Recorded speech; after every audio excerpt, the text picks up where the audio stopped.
Please don't hurt me. She trembled. Mafia boss kissed her fear and called it love. The air inside St.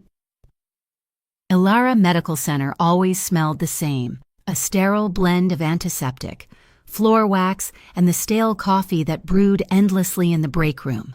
For Lena Hart, it was the scent of exhaustion.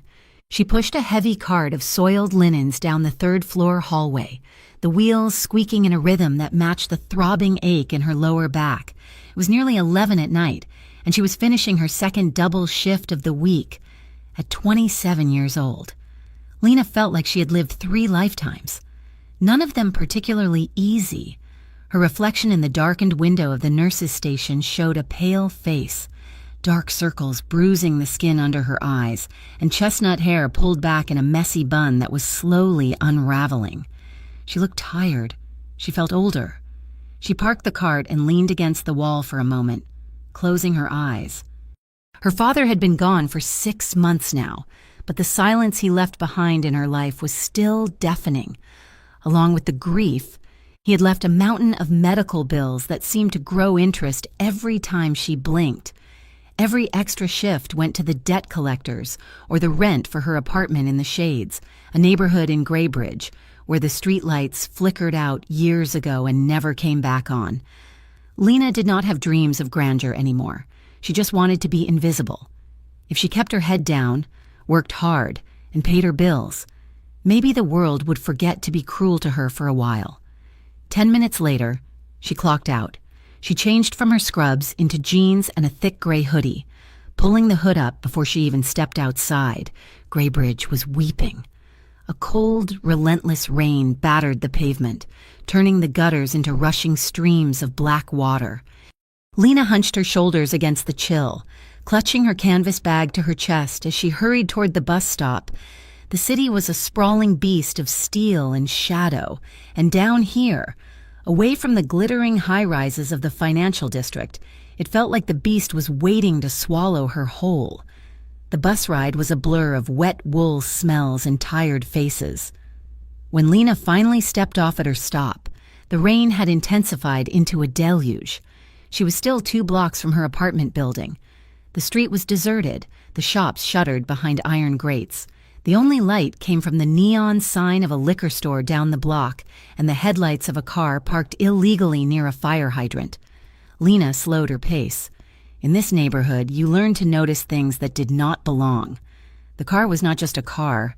It was a machine of sleek, predatory beauty, a black sedan with tinted windows and polished rims that reflected the streetlights like obsidian mirrors. It looked like it cost more than the entire block of crumbling brick tenements. As she hugged the side of the building, trying to slip past unnoticed, the rear door of the sedan opened. A man stepped out. Even in the pouring rain, even from 20 feet away, he commanded the space around him. He was tall, dressed in a long, dark wool coat that fit his broad shoulders perfectly. He did not hunch against the rain like Lena. He stood straight, one hand adjusting the cuff of his sleeve, his profile sharp and severe against the wet gloom. He looked calm, oddly, terrifyingly calm. Lena held her breath, her boots silent on the wet concrete. She just needed to get to her door. She just needed to be invisible. Then the world exploded. A gray SUV screeched around the corner, tires smoking against the wet asphalt. The sound of an engine roaring at redline tore through the quiet night, followed instantly by the staccato crack of automatic gunfire. Pop, pop, pop, pop. Glass shattered. Sparks flew from the iron railings. Lena did not scream. The sound died in her throat. Instinct took over, the same instinct that made her duck when a patient threw a tray, but amplified 1,000 times. She dropped to the pavement, scrambling behind a concrete planter, her hands thrown over her head, her face pressed against the gritty, wet sidewalk.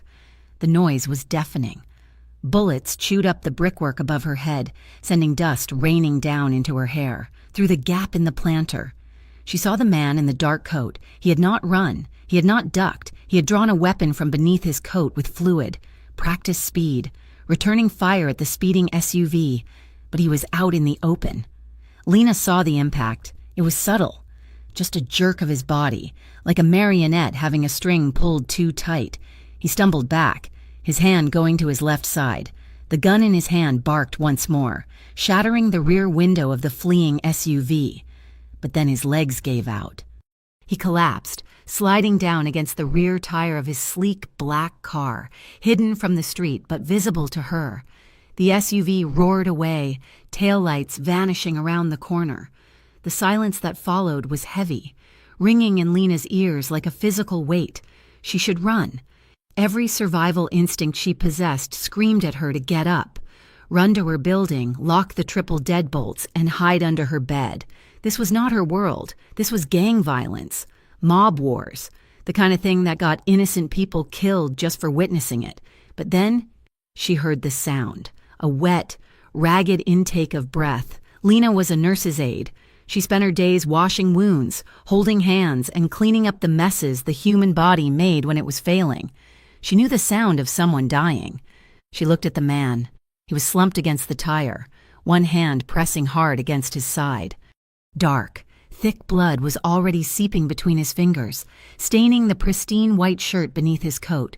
The rain was washing it away, pooling pink and red on the asphalt. If the bullet had hit an artery, he would be dead in 2 minutes. She did not think. She pushed herself up from the wet pavement, her knees shaking so violently she almost fell again.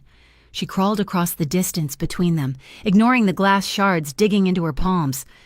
When she reached him, he flinched, his gun snapping up toward her face. Lena froze, her hands raised, rain dripping from her nose. "I am a nurse," she gasped out, the words barely audible over the drumming rain. "I can help."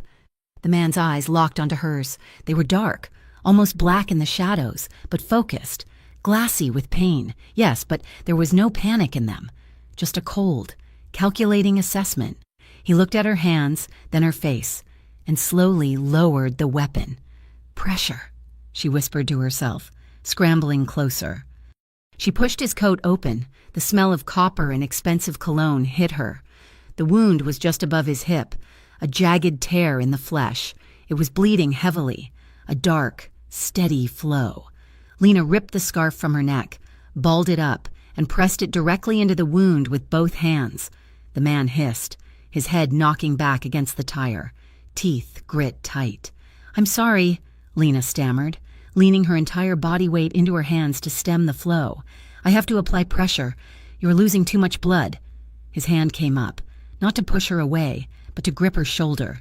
His fingers were strong, digging into her hoodie. "Head down," he rasped. His voice was a low rumble, rough like gravel. "Do not look at the street, in case they come back." Lena stared at him. He was bleeding out in a gutter, and he was giving her tactical orders. "Focus on me," he commanded, his eyes capturing hers again. The intensity of his gaze made her stomach flip. "What is your name?" "Lena," she breathed. Her hands were slick with his warm blood. It was terrifyingly intimate, the heat of his life pulsing against her palms. "Lena," he repeated, testing the weight of the word. He looked at her as if memorizing the line of her jaw, the fear in her eyes. "You are shaking." "Lena, I'm terrified," she admitted, her voice trembling. "Good," he murmured, his eyelids fluttering as the shock began to set in. "Fear keeps you alive." Sirens began to wail in the distance, growing louder, but before the police could arrive, other vehicles swarmed the street. 2 large, armored SUVs boxed in the scene, tires screeching, doors flew open, and suddenly the small space behind the sedan was crowded with men. These were not paramedics. They wore dark suits that were soaked through in seconds. They held automatic rifles with a casual familiarity that chilled Lena to the bone. "Boss," one of them shouted, rushing forward. Lena flinched, trying to pull back, but the man's hand on her shoulder tightened, keeping her anchored to him. "Boss?" The word hung in the air, heavy and significant. She looked down at the man she was saving, the sharp cheekbones, the cruel set of his mouth, the aura of power that even a bullet could not dim. This was not a victim. This was a kingpin. "I am fine," the man, the boss, gritted out, though his face had gone an ashen gray. "Get the car. We need to move you, Dante," another man said, dropping to one knee beside Lena. He was older. with a scar running through his eyebrow.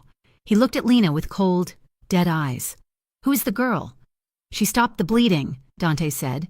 He shifted, groaning as the movement pulled at the wound. Lena instinctively adjusted her hands, keeping the pressure firm. He looked at her again, and for a second, the harshness in his face softened. "You have good hands, Lena." The older man, the one with the scar, did not look impressed. He looked around the empty street, then back at Lena. "She saw the shooters? She saw you?" "I didn't see anything," Lena said quickly, panic spiking in her chest. She tried to pull her hands away, but she was stuck, kneeling in his blood. I just wanted to help. I didn't see faces." The scarred man looked at Dante. "We can't leave a witness." "Dante, the cops are 2 minutes out. If Vascari finds out she helped you, she is dead anyway. If the cops find her, she talks." The implication hung in the rain-soaked air like a guillotine blade. Can't leave a witness. Lena felt the blood drain from her face. She looked at the man she had just tried to save. "Please," she whispered. Her voice broke, small and pathetic against the wail of the sirens and the drumming rain. "Please don't hurt me." Dante looked at her, really looked at her. He saw the way she was trembling, the way her hands were still pressing on his wound despite her terror, the way raindrops caught in her eyelashes. His jaw tightened. A flash of anger crossed his face, directed not at her, but at the man who had spoken. "Luca," Dante said, his voice dropping an octave, deadly quiet. "Look at her." He leaned forward, ignoring the pain it must have caused him, until his face was inches from hers. Lena could feel the warmth of his breath on her cold, wet cheek. He smelled of rain and iron. "Nobody," Dante murmured, his eyes locking her in place, "is going to lay a hand on you while I am breathing." He reached out with his free hand. His thumb brushed lightly over her knuckles where they gripped his side. It was a small touch, startlingly hot against her cold skin. It felt like a brand. "Get her in the car," Dante ordered, looking up at Luca. "She comes with us." "Dante, are you insane?" Luca hissed. "We are going to the safe house. You want to bring a civilian?" "I said she comes with us." Dante snarled, the command cracking like a whip. "For protection. If we leave her here, the cops will put her name in a report, and Vascari will hunt her down by morning. She saved my life. She is my responsibility now." He looked back at Lena. "You are coming with me. Lena, it is the only way you survive tonight." It was not a question. 2 of the guards moved in. One helped Dante to his feet, bearing his weight. The other grabbed Lena's arm. She scrambled up, her legs numb, her hands stained crimson red. She looked at her apartment building, just 2 blocks away. Her warm bed, her quiet, invisible life. It felt like it was a million miles away. "Move," Luca shouted. Lena was bundled into the back of the undamaged SUV. Dante was shoved in beside her. The door slammed shut, cutting off the noise of the rain and the approaching sirens. The interior was leather and silence. The car peeled away from the curb, accelerating hard. Lena was thrown back against the seat. Beside her, Dante leaned his head back against the headrest, closing his eyes. One of his men was already cutting open his shirt, applying a proper field dressing to the wound. But Dante's hand, the one that had touched hers, drifted across the seat. He didn't hold her hand, he just let his fingers rest near hers on the leather. A silent, heavy presence. Lena stared at her own hands. They were covered in his blood. It was drying now, tacky and dark. She clasped them together to stop the shaking, but the tremor was deep in her bones. She was terrified. She was sitting next to a man who got into shootouts on public streets, a man who commanded killers. But she also remembered the way he had looked at her when he said, "Nobody will lay a hand on you." She remembered the heat of his thumb on her knuckles. It was a strange, twisted gravity. She wanted to run screaming from the car, but she also felt an inexplicable, terrifying urge to lean closer to him, to the only person in this car who had looked at her like she was a human being and not a loose end. The drive was fast and blurred. They left the decaying streets of the Shades behind, climbing up the winding roads toward the hills that overlooked the city. The darkness of the slums gave way to the golden glow of streetlights and manicured hedges. Finally. The car slowed. Heavy iron gates swung open automatically, and they rolled up a long, winding driveway. The structure that loomed ahead was not a house. It was a fortress of glass and steel, a modern mansion perched on the cliff edge like a gargoyle watching over Greybridge. It was beautiful, cold, and imposing. Armed guards patrolled the perimeter. Floodlights cut through the rain. The car stopped. The door was pulled open. "Out," Luca said from the front seat. Lena stepped out into the shelter of the massive portico. She looked up at the towering glass walls of the penthouse. She looked back at the city lights twinkling far below, distant and unreachable. Dante was helped out of the car behind her. He stood on his own for a moment, swaying slightly, looking at her. His face was pale, but his eyes were burning. "Welcome home, Lena," he whispered, though the words sounded more like a sentence than a greeting. Lena shivered, wrapping her arms around herself. She realized then, with a sinking feeling in the pit of her stomach, that she had walked out of the rain and into something far more dangerous. She was deep inside his world now, the world she had spent her whole life avoiding, and looking at the steel gates closing behind them, she knew there would be no easy way out.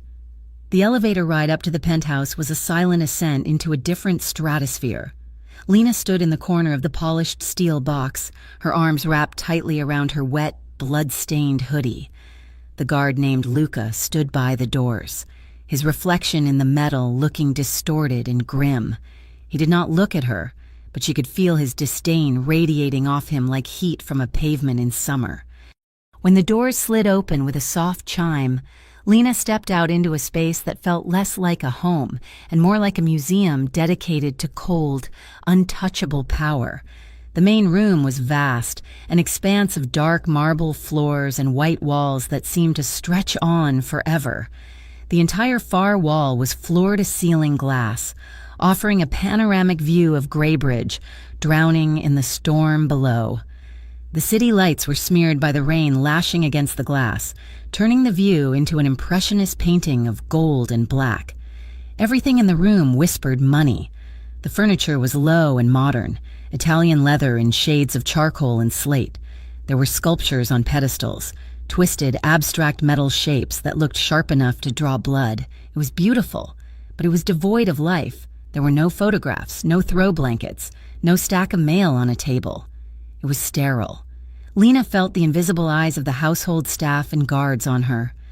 2 men in suits stood by the main entrance, their hands clasped in front of them, watching her with the impassive stare of statues. A woman in a housekeeper's uniform moved silently through a doorway, glancing at Lena with a mixture of curiosity and pity before disappearing.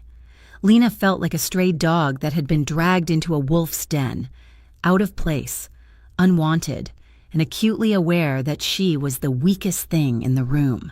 "Wait here," Luca said. He pointed to one of the leather sofas. "Don't touch anything." He walked off down a long corridor, speaking into an earpiece. Lena did not sit. She could not bring herself to relax enough to sit.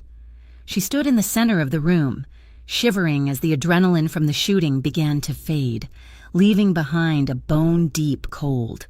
She looked down at her hands. She had wiped the worst of the blood off on her jeans, but the rusty stains remained in the cuticles of her fingernails. 10 minutes later, Dante returned. He had changed. The ruined coat and the blood-soaked shirt were gone. He wore a fresh pair of black trousers and a crisp white dress shirt that was unbuttoned at the collar, through the thin fabric. Lena could see the bulk of a bandage wrapped around his torso. He moved a little stiffly, favoring his left side, but his posture was upright, his face scrubbed clean of the grime and rain. He held a tumbler of amber liquid in one hand. He stopped a few feet away from her, his dark eyes sweeping over her form. "You are still shivering," he observed. His voice was calm, the rough edge from the street smoothed over, but the intensity remained. "I am cold," Lena said. Her voice sounded thin in the cavernous room. "And I want to go home." Dante took a sip of his drink, watching her over the rim of the glass. "That is not possible tonight, Lena." "Why not?" Lena demanded. The fear was still there, churning in her gut, but exhaustion was making her reckless. You are safe. Your men are here. I did what you asked. I helped you. Now I just want to go back to my apartment and pretend this never happened. If you go back to your apartment tonight, you will be dead by sunrise, Dante said. He said it with the same casual tone one might use to discuss the weather. Lena recoiled as if he had slapped her. You do not know that. I do know that, Dante countered. He set the glass down on a glass side table with a sharp click. The men who shot at me are not street thugs. Lena, they are soldiers for the Vascari family. They operate on information. They will know my car stopped. They will know someone helped me. They will check the traffic cameras. They will find your face. So I am just supposed to stay here? Lena's voice rose, cracking with hysteria. In this fortress? With you? I don't even know you. I have a job. I have shifts at the hospital. I have bills to pay. I cannot just vanish. Dante's expression hardened. A flash of temper sparked in his eyes, sharp and dangerous. Do you think I want this? He snapped, his voice dropping to a low growl. Do you think I woke up this morning hoping to drag a civilian nurse into my war? You are a liability. Lena, having you here makes my life significantly more complicated. He stepped closer, his sudden proximity making Lena stumble back. But I owe you a debt. You put your hands on me when you should have run. Now, my enemies will see you as a target. I do not let people die because they were foolish enough to help me. Lena stared at him, her chest heaving. She saw the anger in his face, but beneath it, she saw something else.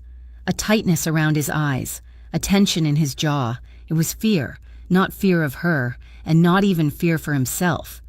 It was the frantic, controlled fear of a man who was trying to hold back a flood with his bare hands. He was terrified that his world was going to bleed onto her. Dante exhaled slowly, reining himself in. He ran a hand through his damp, dark hair. I'm sorry, he said stiffly. I should not have raised my voice. You're tired. You're in shock. I'm scared, Lena whispered. I know, Dante said, and you should be, but you are safe here. Nobody gets through that door unless I allow it. He gestured toward the hallway Luca had disappeared down. I have had a guest room prepared for you. It has an ensuite bathroom. There are fresh clothes. My staff will bring you food. Lena hugged herself tighter. She wanted to argue, but the fight drained out of her. She was exhausted, and the dark circles under Dante's eyes told her he was running on fumes too. Come, he said. I will show you. He led her down the corridor, the silence between them thick and heavy. The guest room was indistinguishable from a 5-star hotel suite. Neutral tones, high thread count sheets, another wall of glass overlooking the storm. On the bed, a neat pile of clothes waited. Dante walked over and picked up the stack. These are mine, he said, looking slightly apologetic. My sweats and a t-shirt. We do not have women's clothing here. I will have someone go shopping for you tomorrow. He held them out. Lena reached for them. As she took the soft gray fabric, her fingers brushed against his. The contact was electric. A jolt of static, or something else, snapped between them. Lena looked up, startled. Dante did not pull away. His hand lingered on the bundle of clothes, his fingers grazing the back of hers. He was looking at her face. His gaze traced the line of her cheekbone, the smear of dirt on her chin, and then settled on her mouth. His eyes were dark, unreadable, but the air in the room suddenly felt very thin. Lena felt a flush rise up her neck, heat blooming in her chest, her lips parted slightly, a breath hitching in her throat. For a second, the violence of the night faded, replaced by this strange, magnetic pull. He was a criminal. He was dangerous, but he was looking at her as if she were the only real thing in a world of glass and lies. Lena jerked her hands back, clutching the clothes to her chest. She took a step back, her heart hammering against her ribs. "Thank you," she stammered, her voice breathless. Dante blinked, as if waking from a trance. He cleared his throat, stepping back toward the door.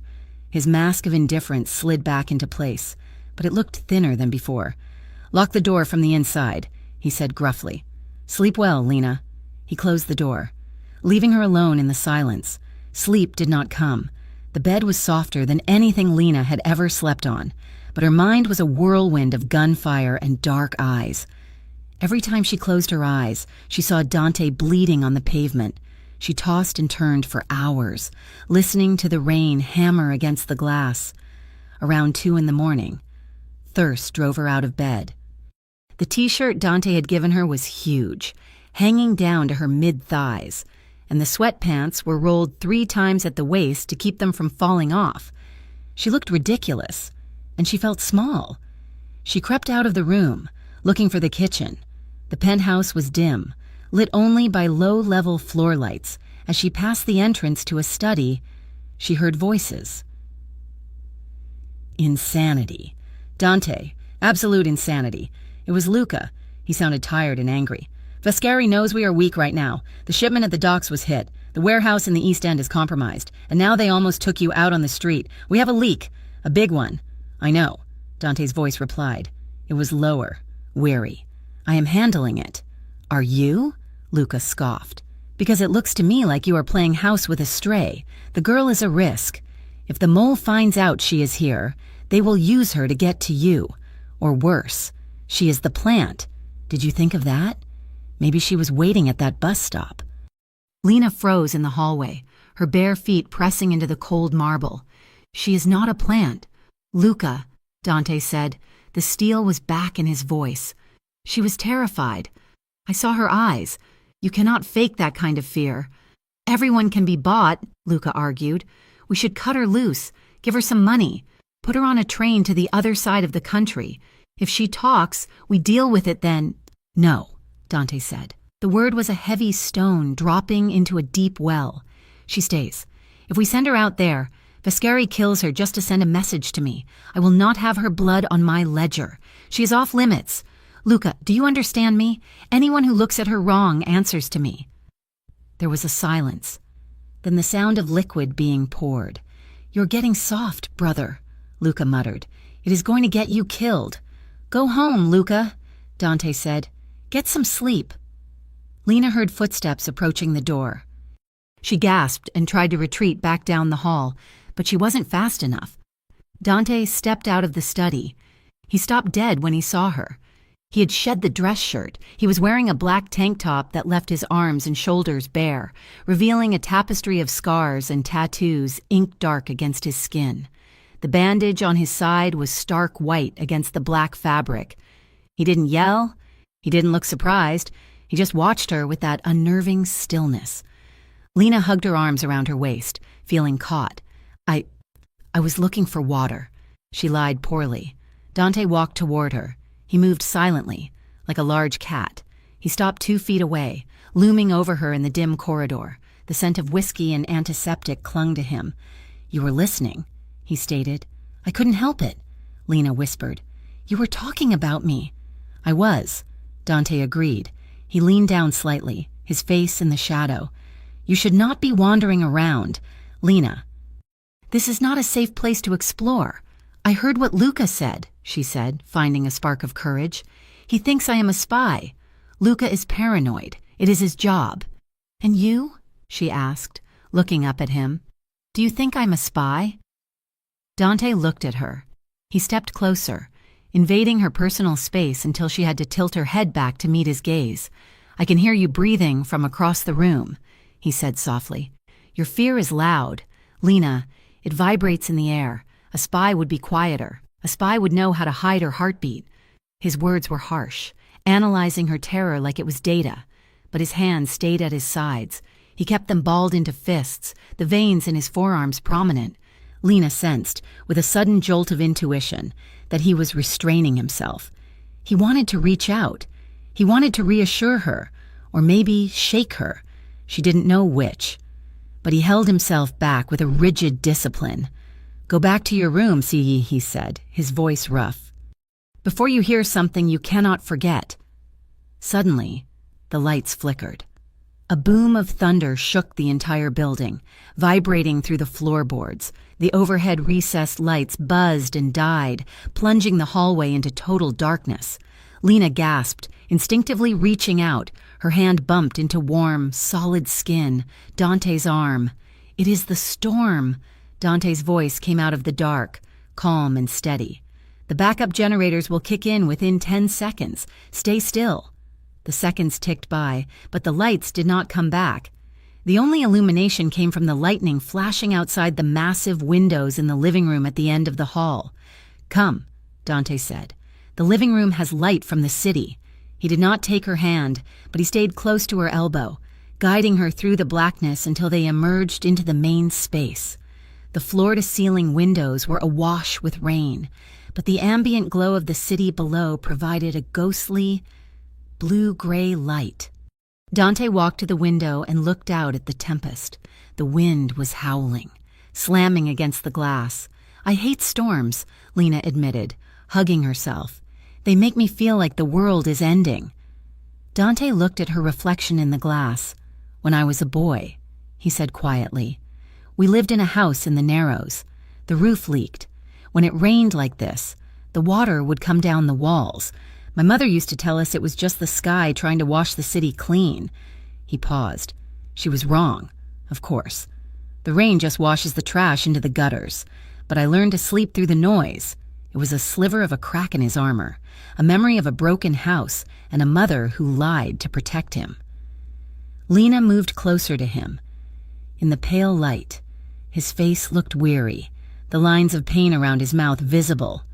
He was rubbing absently at his side, just above the bandage. "Is it bleeding again?" she asked. The nurse in her pushed aside the fear. She reached out without thinking. Her fingers brushed the skin just above the waistband of his sweatpants, near the dressing. His skin was fever hot. Dante reacted instantly. His hand shot out and caught her wrist. It wasn't a violent grab. It was a halt. He held her hand there, suspended against his torso. His palm was calloused, his grip firm. Lena froze, looking up at him. They were standing inches apart in the dark, the storm raging outside, silence stretching between them inside. Dante didn't let go. He slowly pressed her hand flat against his chest, right over his heart. Thump, thump, thump. It was beating hard, fast, a powerful, steady rhythm that hammered against her palm. "I am fine," he murmured. He didn't move away. He looked down at her, his eyes searching hers in the gloom. The air between them grew heavy, charged with a tension that made Lena's breath catch. She could feel the heat radiating off him, enveloping her. She realized, with a sudden, terrifying clarity, that she wanted to lean into him. She wanted to rest her head against that steady, powerful heartbeat. For a long moment, neither of them breathed. Dante's thumb swept across the inside of her wrist, feeling her pulse racing to match his. He leaned in, just a fraction, his gaze dropping to her lips. Then he stopped. His jaw tightened. He released her wrist and took a step back, putting distance between them.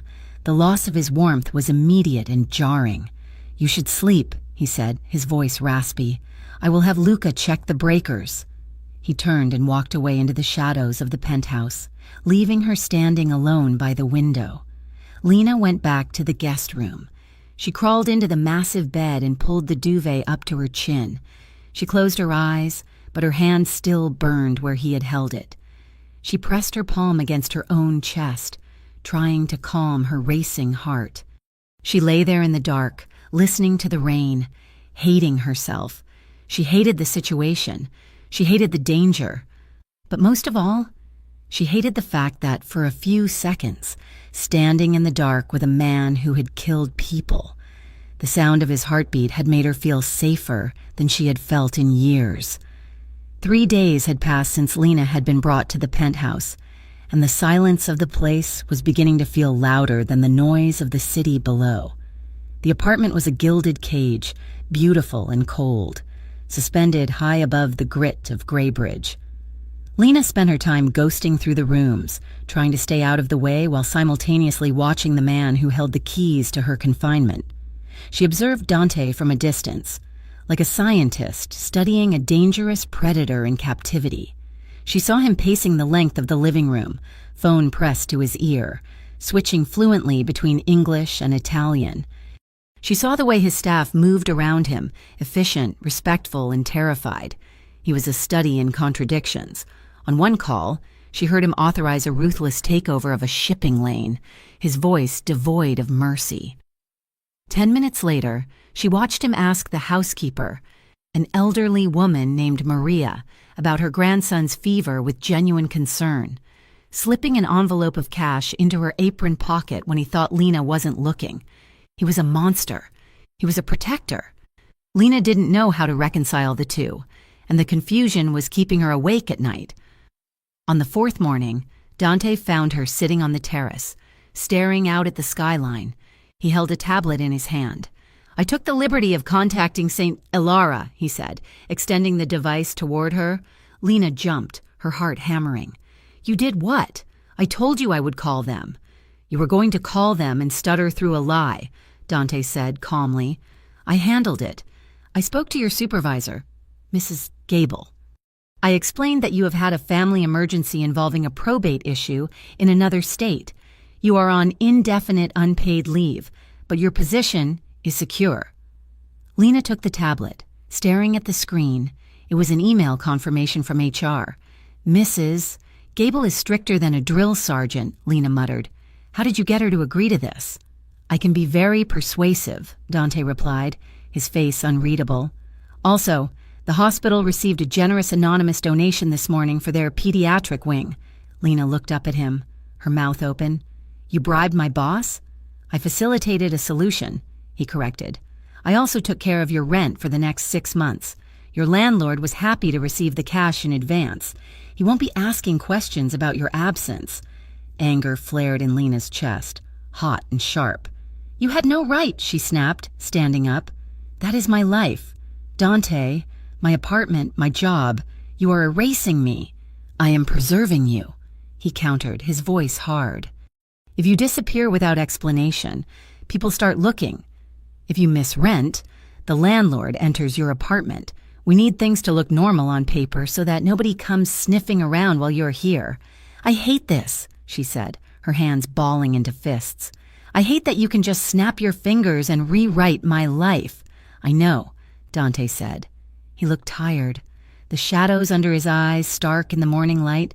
"But you can sleep tonight knowing you still have a home to go back to when this is over.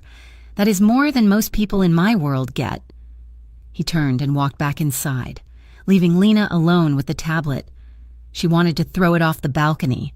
She wanted to scream, but beneath the anger, a traitorous wave of relief washed over her. For the first time since her father died, she didn't have to worry about whether she could afford heat next month. She hated him for the control, but she couldn't deny that he had lifted a crushing weight off her shoulders. The following morning, the atmosphere in the penthouse shifted. Lena walked into the kitchen at 8 in the morning, expecting to find the usual silence or perhaps the housekeeper.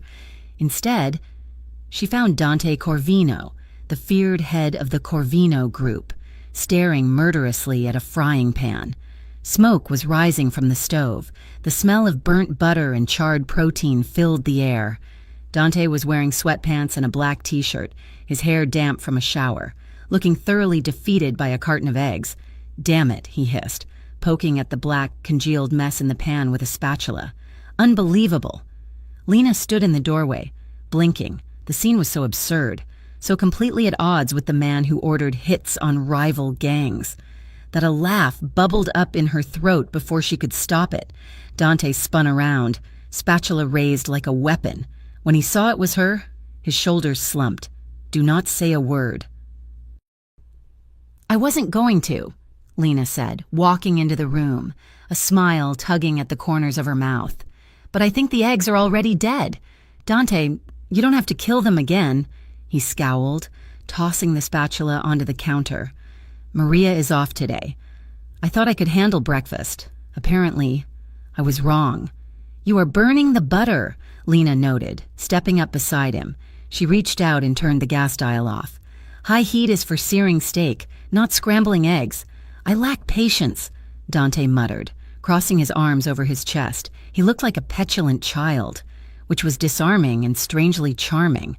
"Clearly," Lena teased. She looked at him, really looked at him. The tension that usually radiated off him was dialed down. He was just a man who was hungry and bad at cooking. It made him human. "Move over. Before you set the fire alarm off." Dante stepped back. leaning his hip against the marble island, watching her. Lena took charge. She scraped the ruined eggs into the trash, rinsed the pan, and set it back on the stove, keeping the flame low. She moved with the efficiency of someone who had cooked her own meals since she was 12. "Crack 3 more eggs," she ordered, pointing to the carton. Dante obeyed. He cracked them into a bowl, fishing out a piece of shell with a frown. Lena added a splash of milk, salt, and pepper, then whisked them with a fork. She poured the mixture into the pan, watching it fluff up into soft, golden clouds. "Low and slow," she murmured, pushing the eggs gently around the pan. Dante moved closer to watch. He stood right beside her, his arm brushing against hers. He was warm, a solid wall of heat. The kitchen was large, but suddenly it felt intimate, domestic. "You have done this before," he said, his voice low. "Survival skill," Lena replied, trying to ignore the way her skin tingled where their shoulders touched. "My dad couldn't cook to save his life. It was either learn or eat burnt toast for 18 years. Dante chuckled. It was a rusty sound, deep and rumbling in his chest. "My mother was an excellent cook," he said. "She tried to teach me and Luca. Luca ate the raw dough. I just argued about the measurements." Lena laughed, turning to look at him. His face was open, the dark eyes soft with memory. For a moment, they weren't a nurse and a mob boss. They were just 2 people standing in a sunlit kitchen, making breakfast. "Here," she said, plating the eggs and handing him a fork. "Try it." Dante took a bite. He closed his eyes and groaned. "Okay, you are hired." "I already have a job," Lena quipped, leaning back against the counter. "Remember, you bribed my boss to keep it for me." "Right," Dante smiled. It was a real smile, showing teeth, transforming his harsh face into something devastatingly handsome, a wise investment. The air between them felt light, charged with a gentle, easy banter. Lena felt her guard lowering, brick by brick. It was dangerous to feel this comfortable with him. She knew that, but it felt good to smile. Then the elevator chimed. The door slid open and Luca stormed in. He was wearing a trench coat soaked with rain, his face pale and grim. He stopped when he saw them in the kitchen, his eyes darting from the plate of eggs to Lena's relaxed posture. "Dante," Luca said. His voice was like a bucket of ice water. "We have a problem." The change in Dante was instantaneous and terrifying. The smile vanished, his posture stiffened, the easy slouch replaced by a rigid, military bearing. The warmth in his eyes froze over, replaced by a flat, deadly, shark-like stare. He set the plate down on the counter with a deliberate clatter. "Tell me," Dante commanded. "The warehouse in the South Ward," Luca said, ignoring Lena completely. "They hit it 20 minutes ago. 4 guys. They used incendiaries." "Casualties?" Dante asked. His voice was devoid of emotion. 3, Luca replied. "Marco and the 2 new kids. They didn't make it out." Lena felt the blood drain from her face. She backed away until her spine hit the refrigerator. 3 people dead. Just like that. Dante didn't yell. He didn't swear. He just went very, very quiet. It was the quiet of a bomb counting down. He looked at Luca, then he looked at Lena. But he didn't see her. He looked right through her, his mind already calculating retribution, weighing lives like currency. "Get the car," Dante said. He walked out of the kitchen without a backward glance. The domestic spell was shattered, leaving Lena standing alone in the smell of eggs and coffee, shivering as the cold reality of his world rushed back in. He did not come back for hours. Lena paced the apartment until she felt like she was going to wear a groove in the marble. The sun went down, replaced by the city lights, but the penthouse felt darker than usual. She couldn't eat. She couldn't read. Every time she closed her eyes, she saw the blank look on Dante's face when Luca said 3 casualties. It was past 2 in the morning when the front door finally opened.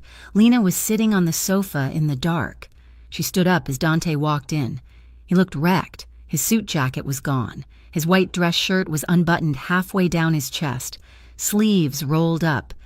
And there, on the cuff of the right sleeve and smeared faintly near his ribs, was red, dark, dried red.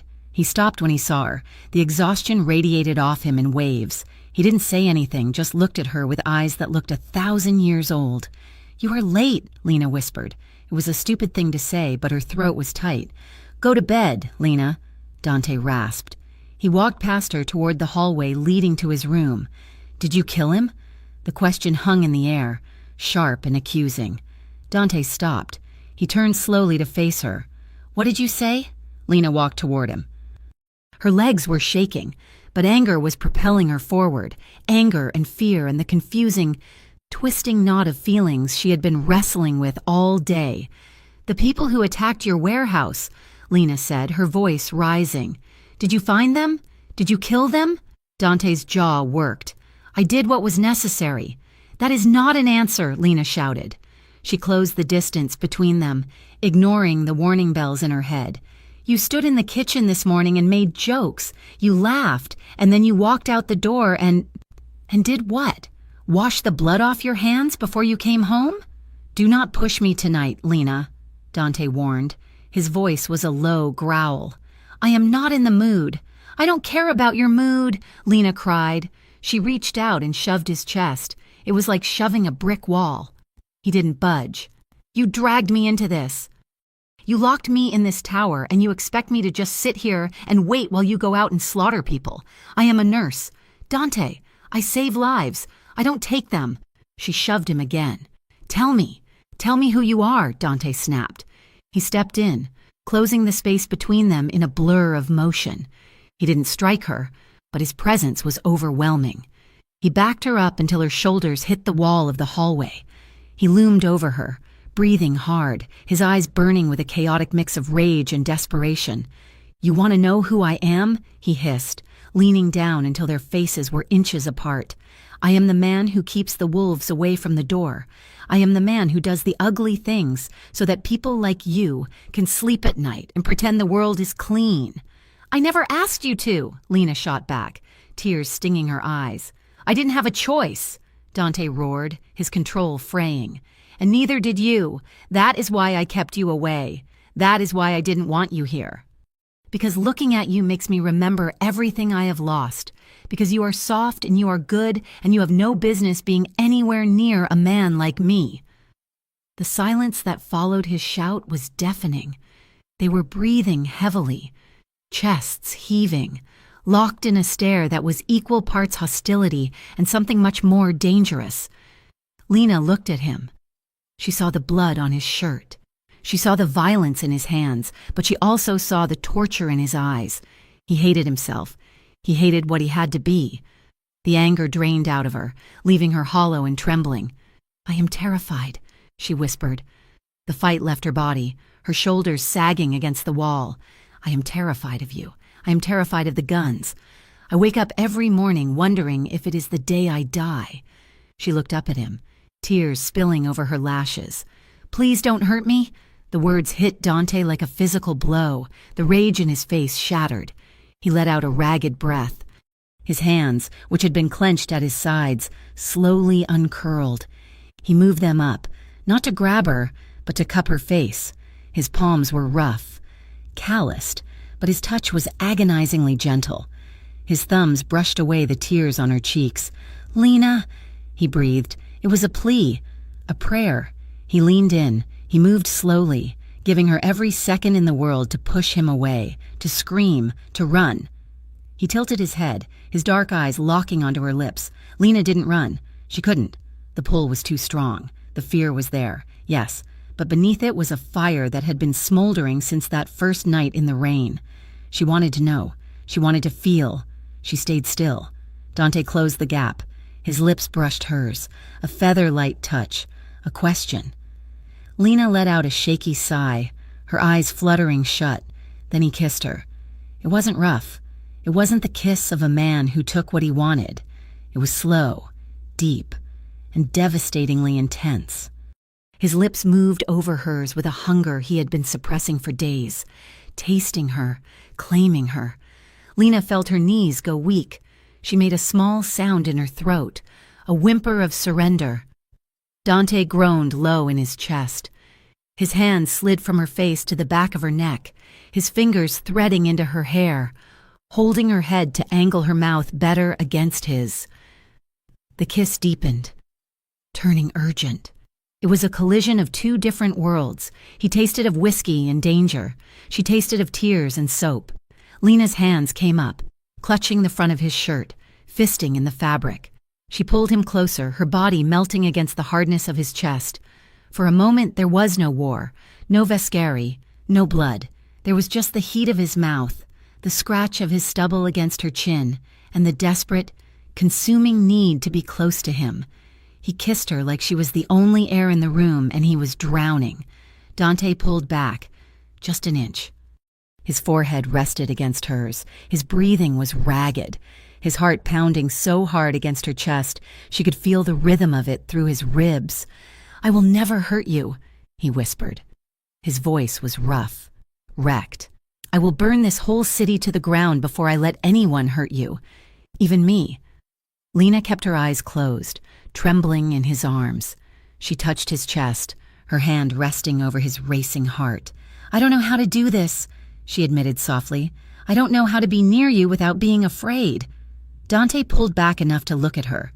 His eyes were dark pools of emotion. He ran his thumb over her bottom lip, which was swollen from his kiss. "Then be afraid," he said. "But stay. I will spend as long as it takes proving to you that you are safer in my arms than anywhere else on earth." He stepped back, putting a reluctant distance between them. He took her hand, interlacing their fingers. "Come," he said. "I need to show you something." He led her into his study, a room she had never entered. It was dark, illuminated only by the glow of multiple computer monitors. He guided her to the desk and tapped a key. A black and white video feed filled the screen. It was grainy security footage. Lena squinted. It was the street outside her apartment building. "This was taken 3 hours ago," Dante said, his voice flat. On the screen, a car pulled up. A man got out. He wasn't one of Dante's men. He was older, with silver hair and a distinct limp. He walked up to the front door of her building, looked at the buzzer for her apartment, and then looked directly at the security camera. He smiled. It was a cold, reptilian smile. "That is Marco Vescari," Dante said, "the head of the rival family." Lena felt a chill go down her spine that had nothing to do with the air conditioning. "He knows where you live," Dante said. "He knows who you are. He was checking to see if you were home." Lena stared at the screen, at the man who looked like death in a silk suit. She realized then that Dante wasn't keeping her in a cage. He was keeping her in a fortress. "You can't go back." "Lena," Dante said softly, standing behind her, his hands resting on her shoulders. "Not yet. Maybe not for a long time." Lena looked at the screen, then back at the reflection of Dante in the glass. He looked weary, dangerous, and utterly devoted to standing between her and the monster on the monitor. She reached up and covered his hand with hers. The fear was still there, sharp and biting, but as she looked at him, remembering the taste of his kiss and the beat of his heart, she knew she wasn't going anywhere. The war between the Corvino group and the Vescari syndicate did not look like a war in the movies. There were no tanks rolling down the avenues of Graybridge, no soldiers marching in formation. Instead, it was a war of silence and sudden, brutal noise. It was a car bomb detonating in the financial district at 3 a.m. It was a shipment of pharmaceuticals hijacking on the interstate. It was the tension that tightened the air inside the penthouse until it felt like the glass walls were bowing inward. For Lena, the world had shrunk to 5,000 square feet of marble and modern art. Dante had locked the penthouse down tight. The elevator codes were changed daily. New guards, men with necks thick as tree trunks and eyes that never blinked, patrolled the perimeter. Lena felt less like a guest and more like a bird in a gilded cage, protected from the hawk but unable to spread her wings. She stood by the window, watching the gray city below. She felt safe. Yes, Dante had kept his promise, but she also felt trapped. She wore the clothes he bought her. She ate the food his chef prepared. She had no keys, no wallet, and no freedom. "You are pacing again." Dante's voice came from the doorway of the study. Lena turned. He was buttoning his cuffs, looking impeccable and dangerous in a charcoal suit, but the strain was visible around his eyes. The war was taking its toll on him, too. "I need my things." "Dante," Lena said. She didn't plead, she stated it. "I have been wearing your sweatpants and these silk pajamas for a week. I need my own clothes. I need my father's watch from my nightstand. I need to feel like a person again, not just a ghost haunting your hallway." Dante paused. He walked over to her, stopping a respectful distance away. "It is not safe.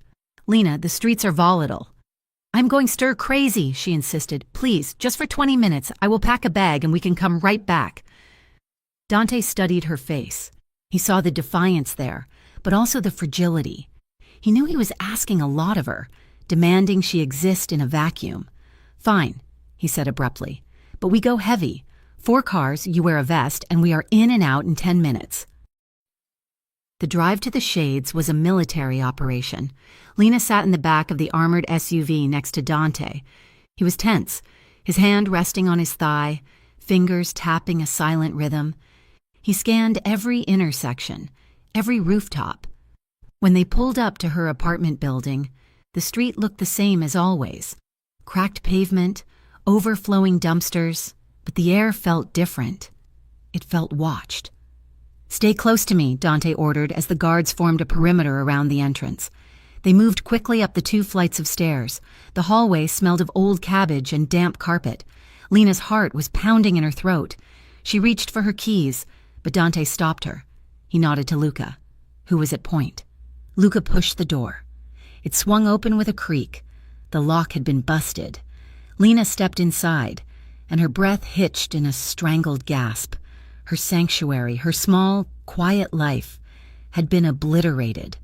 The apartment had been torn apart with a violence that felt personal. The sofa cushions were slashed, white stuffing scattered like snow over the floor. Her books were pulled from the shelves, spines broken, pages ripped out. Her small television lay shattered on the floor. "Oh, God," she whispered, her hands flying to her mouth.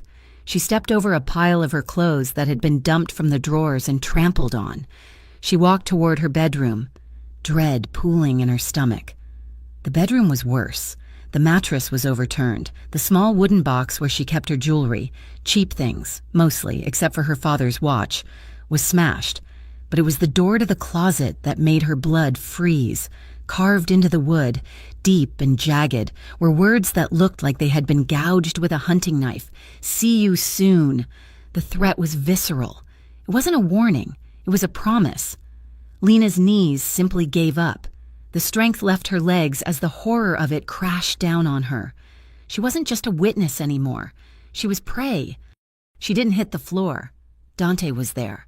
He caught her before she could fall, his arm sweeping around her waist, pulling her hard against his body. He absorbed her weight effortlessly, turning her away from the message, shielding her eyes with his chest. "I have you," he murmured, his voice a low rumble against her ear. "I have you. Lena, look at me. Do not look at the door." Lena was shaking, a violent tremor that started in her core and radiated out to her fingertips. She clutched the lapels of his suit jacket, burying her face in the fabric. "They were here," she sobbed. "They were in my room. They touched my things." "I know," Dante said. His voice was cold with a deadly rage, but his hands on her were warm and steady. "And they will pay for it. I swear to you." He walked her backward, away from the bedroom, into the center of the ruined living room. He didn't let her go. He stood behind her, his arms wrapping around her waist, locking her against his front. It was a possessive hold, a barrier between her and the destruction. Lena leaned back into him, her head falling against his shoulder.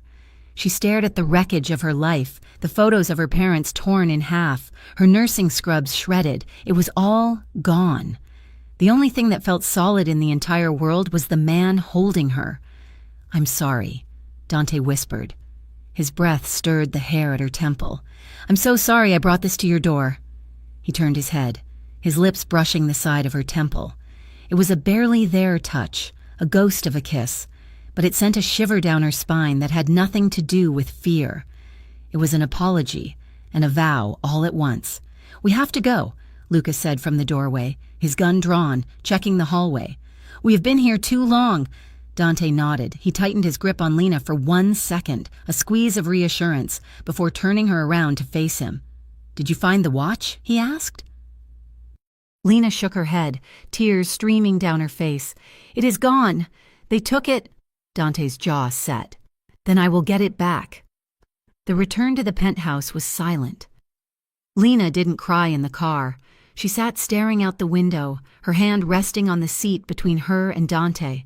Halfway back, he covered her hand with his. She didn't pull away. She turned her hand over, interlacing her fingers with his, gripping him like a lifeline. For the next 2 days, Lena threw herself into activity. She couldn't sit still. The image of that carved door was burned into her retinas. She found Dante in his study the next morning, surrounded by stacks of paperwork that seemed endless. He looked up, surprised to see her. "I need something to do," she said. "If I stare at the wall for 1 more hour, I will scream." Dante looked at the chaotic desk. "Can you organize?" "I am a nurse," she said. "My life is organization." He pushed a stack of files toward her. "These are legitimate." "The shipping logistics for the import business, the charity galas, the hospital donations. My secretary is overwhelmed, and I do not trust temps." Lena took the files. She sat on the leather sofa in the corner of his study and began to work. At first, it was just a distraction, but as she sifted through the papers, she began to see a side of Dante she hadn't expected. She saw emails where he aggressively negotiated lower costs for medical equipment being donated to city clinics. She saw plans for a community center in the Narrows, the neighborhood he grew up in, fully funded by the Corvino Group. She saw him correcting a draft letter to a donor, his handwriting sharp and precise. She found a mistake in his grammar and pointed it out. "It is whom, not who," she said, holding up the paper. Dante looked up from his computer, arching an eyebrow. "Is it?" "Yes. It is the object of the preposition." Dante sat back in his chair, a small smirk playing on his lips. "I run a criminal empire, Lena. I think I can be forgiven for a grammatical error. Details matter," she countered, correcting it with a pen. "If you want to be a legitimate businessman, you have to write like one." He watched her, the amusement in his eyes softening the hard lines of his face. "Thank you," he said quietly. For the rest of the week, they worked like that. A strange partnership formed in the quiet of the study. Lena organized his chaotic attempts at legitimacy, and in doing so, she realized that he was fighting a war on 2 fronts, one against Vascari and one against his own history. He wanted to build something that wasn't soaked in blood. He just didn't know how to get the blood off his hands long enough to build it. One evening, Dante returned from a strategy meeting that had run 4 hours over. He walked into the penthouse looking like he had gone 12 rounds in a boxing ring. His tie was gone, his collar open, his face gray with fatigue. He stopped in the entrance to the dining room. The lights were dimmed.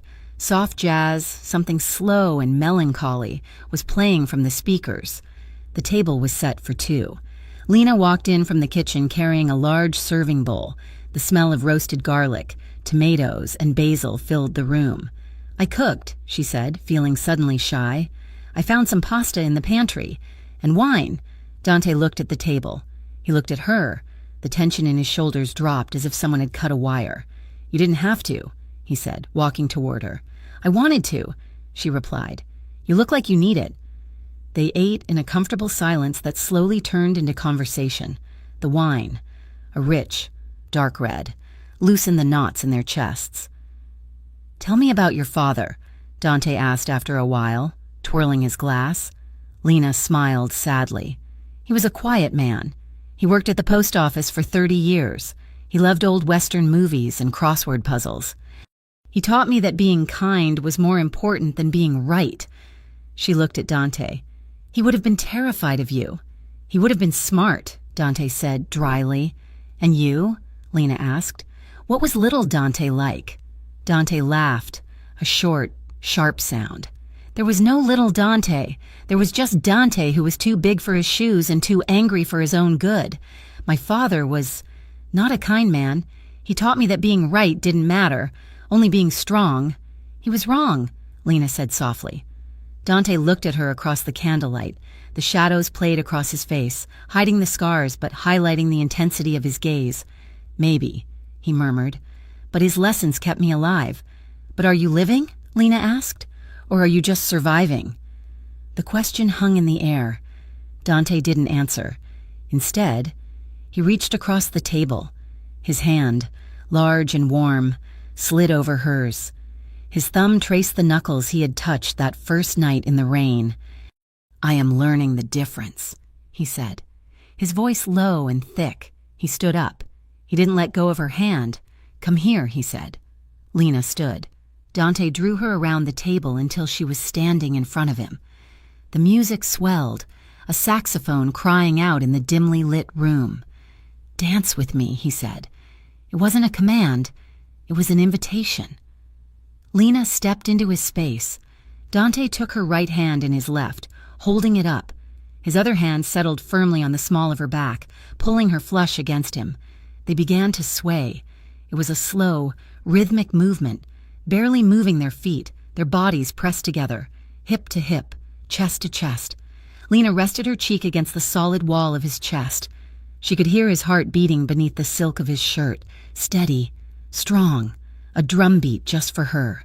She smelled the soap on his skin, the wine on his breath, the faint, lingering scent of danger that never quite left him. But here, in the circle of his arms, she didn't feel afraid, she felt cherished. Dante's hand on her back moved slowly. His fingers splayed, tracing the curve of her spine. He pulled her tighter, erasing the air between them. Lena, he whispered into her hair. He stopped moving. He pulled back just enough to tilt her chin up with his fingers. His eyes searched hers, dark and dilated. The air in the room grew thick, heavy with a desire that had been building for days. Weeks, maybe. He lowered his head. This kiss was different. It wasn't the desperate, frantic collision of the hallway. This was deliberate. It was a claiming. His lips moved over hers with unhurried precision, tasting her, molding her mouth to his. It was deep and wet and consuming. Lena made a soft sound in her throat and rose on her toes, her arms winding around his neck, her fingers tangling in the dark hair at the nape of his neck. Dante groaned, a vibration she felt in her own chest. He deepened the kiss, his tongue sweeping into her mouth, engaging hers in a slow, sensuous dance. One of his hands came up to cup her face, his thumb stroking her cheekbone, while the other arm wrapped around her waist like an iron band, lifting her slightly off the floor. He walked her backward, not breaking the kiss, until the back of her legs hit the soft leather of the sofa. He lowered her down, following her, his body covering hers. They settled into the cushions, limbs tangled.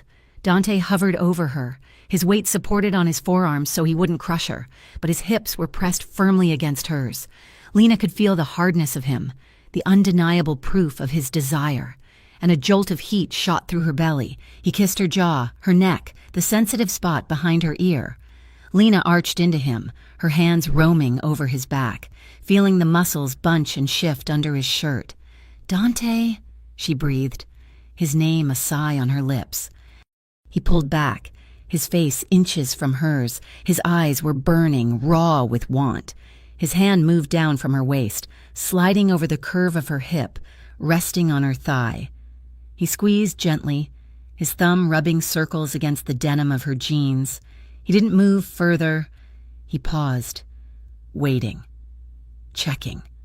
"Tell me to stop," he rasped, his voice sounding like it was being dragged over broken glass. "Tell me to stop and I will walk away." Lena looked up at him. She saw the predator. Yes, but she also saw the man who had caught her when she fell, the man who was trying to learn grammar to be better, the man who was currently trembling with the effort of holding himself back for her sake. She didn't want him to stop. She was tired of fear. She wanted this fire. She wanted him. She shook her head slowly. "Don't stop," she whispered. "I don't want you to stop." Dante let out a breath that sounded like a surrender. He lowered his mouth to hers again, and this time, The restraint snapped. The kiss became hungry, fierce. His hand slid up her thigh, pulling her leg over his hip, pulling her closer until there was no space left between them. They moved together on the couch, a tangle of heat and breath and soft moans, lost in the sanctuary they had built out of shadows and stolen moments. Lena felt his hand slide under the hem of her shirt, his skin hot against her bare waist. She arched into the touch, feeling a sense of rightness that terrified her. She was falling in love with him, in the middle of a war, in the arms of a monster. She was finding her home. Bang! The front door slammed open. "Dante, we have the name!" The voice cut through the room like a gunshot. Dante froze. His body went rigid over hers. The bubble of intimacy popped so violently it almost hurt. He pulled away from her instantly, scrambling off the couch and standing up, placing himself between Lena and the door. He adjusted his shirt, his chest heaving, his face shifting from lover to killer in the span of a heartbeat. Luca stood in the entryway, looking frantic. He stopped when he saw them, saw Lena sitting up on the couch, hair messy, lips swollen, shirt rumpled. He saw Dante standing there, looking murderous at the interruption. Luca looked away, embarrassed, but the urgency in his voice didn't waver. "I'm sorry, boss, but you need to hear this. Now." Dante looked back at Lena. His eyes were apologetic, but the wall was back up. "Stay here," he said. He walked over to Luca. They spoke in hushed, rapid Italian. Lena watched from the couch, pulling her knees to her chest, feeling the cold air hit her skin where his hands had just been. She saw Dante's face go pale, then it went dark. A terrifying, abyssal dark. He turned back to her. "Pack a bag," he said. His voice was devoid of the warmth that had been there minutes ago. "What?" Lena asked, standing up on shaky legs. "Why? What happened?" "The leak," Dante said, walking past her to the window, staring out at the city as if he wanted to burn it down. "It is confirmed. It is Carlo, my chief of security." Lena gasped. Carlo was the man who stood outside the front door. "He's been feeding Vascari everything," Dante continued, his voice tight, "including the shift changes, including the layout of the penthouse, including the fact that you are sleeping in the guest room." He turned to look at her. "You're not safe here, Lena, not anymore. If Carlo knows, Vascari knows how to get in." So what do we do?" Lena asked, panic rising in her throat. "I am moving you," Dante said. "Tonight, right now. Luca will take you to a safe house in the North Hills. It is off the books. Carlo doesn't know about it." "You are sending me away?" Lena asked, her voice small. "Are you coming?" Dante shook his head. "I have to stay. I have to draw them out. I have to clean house." "No," Lena said, stepping toward him.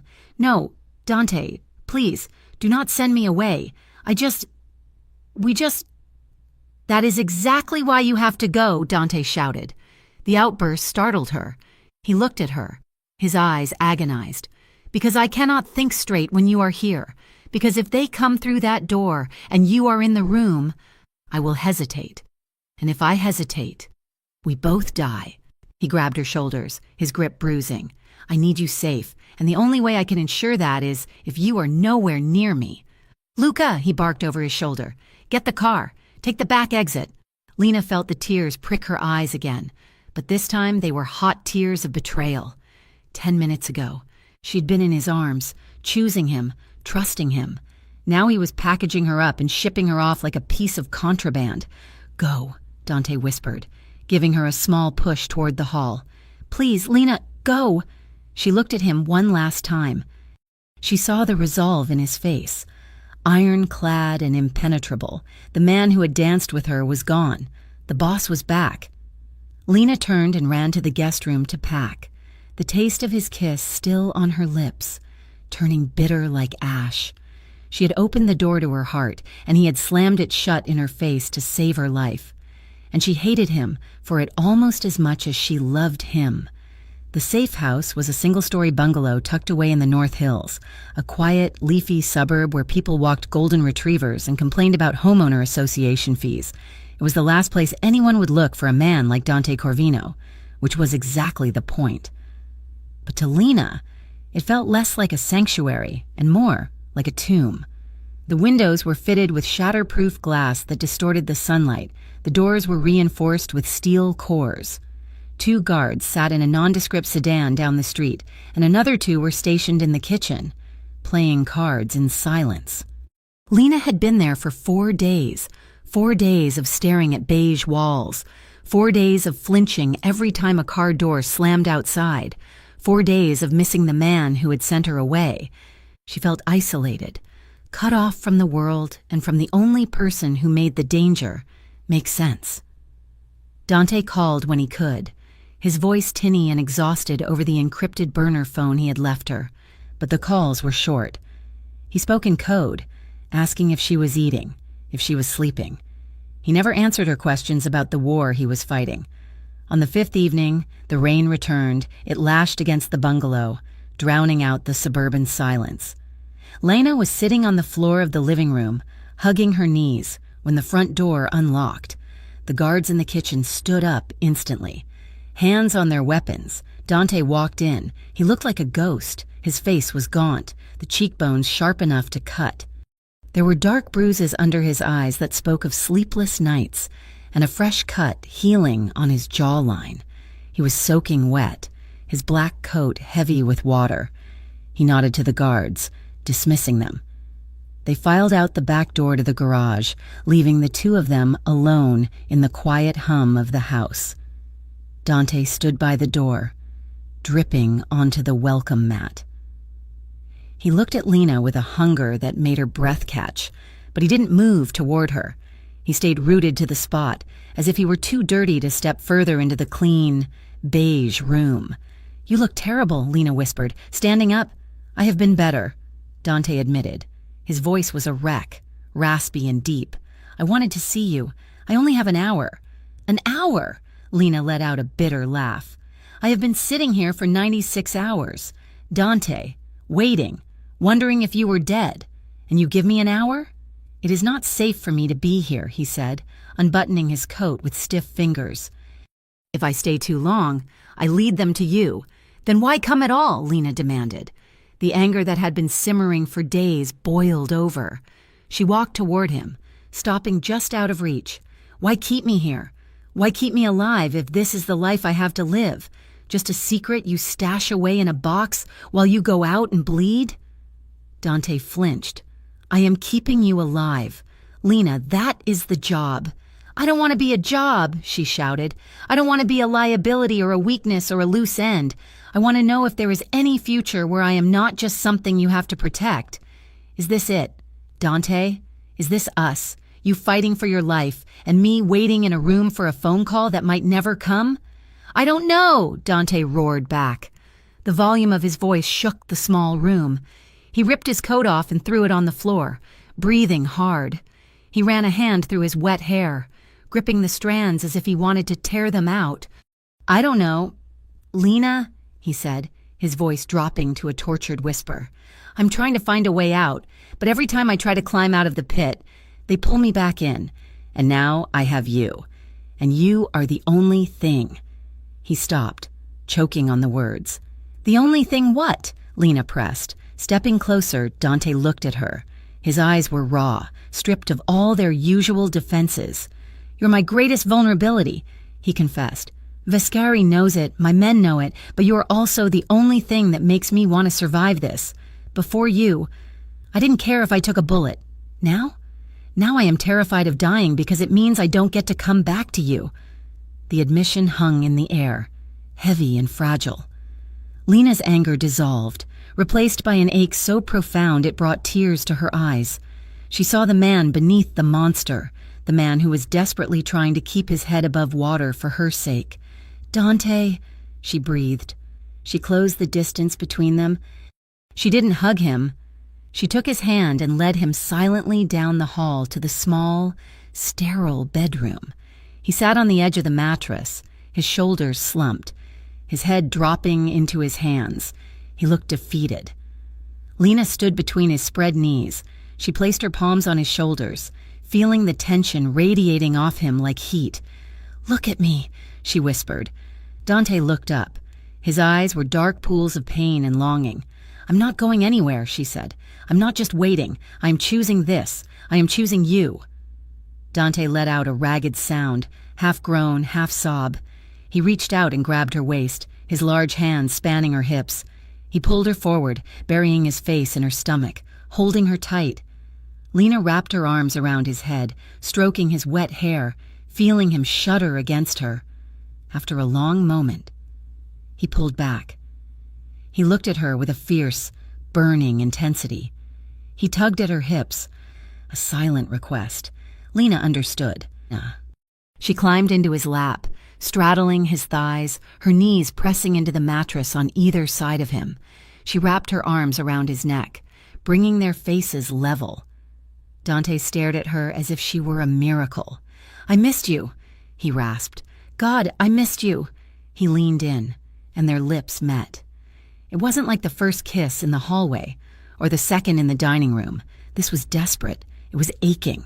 It was the kiss of two people who had seen the edge of the cliff and decided to jump together. Dante's hands gripped her waist with reverent strength, his thumbs digging into the soft fabric of her shirt, anchoring her against him. He kissed her deeply, drinking her in, his tongue tangling with hers. Lena made a soft sound against his mouth, pressing closer, eliminating every inch of space between them. She felt the cold dampness of his shirt against her chest, the heat of his body beneath it. She ran her hands down his neck, feeling the rapid, thundering pulse in his throat. Dante pulled back to breathe, his forehead resting against hers. His breath came in short, jagged gasps. He trailed his lips along her jawline, down the sensitive column of her neck. Lena tipped her head back, exposing her throat to him, trusting him completely. He kissed the hollow of her throat, his stubble grazing her skin, sending shivers racing down her spine. His hand moved up her back, sliding under her shirt to touch her bare skin. His palm was hot, rough, and possessive. But even in his hunger, he was careful. Every time Lena gasped or tensed, he froze, his hand stilling, his mouth hovering, waiting until she relaxed again. He was checking her. He was making sure that she was with him, that this wasn't fear but want. "Dante," she whispered, her voice trembling, "I trust you." The words seemed to break the last of his restraint. He groaned, pulling her face back to his, kissing her with a renewed, fierce passion. They clung to each other in the dim room, the storm outside forgotten, the war forgotten. There were no guns here, no traitors, just the friction of skin, the taste of each other, and the desperate, overwhelming need to feel alive. Later. The room was quiet. The rain had softened to a steady patter against the roof. They lay tangled together under the thin quilt. Dante was on his back, one arm wrapped around Lena, holding her against his side.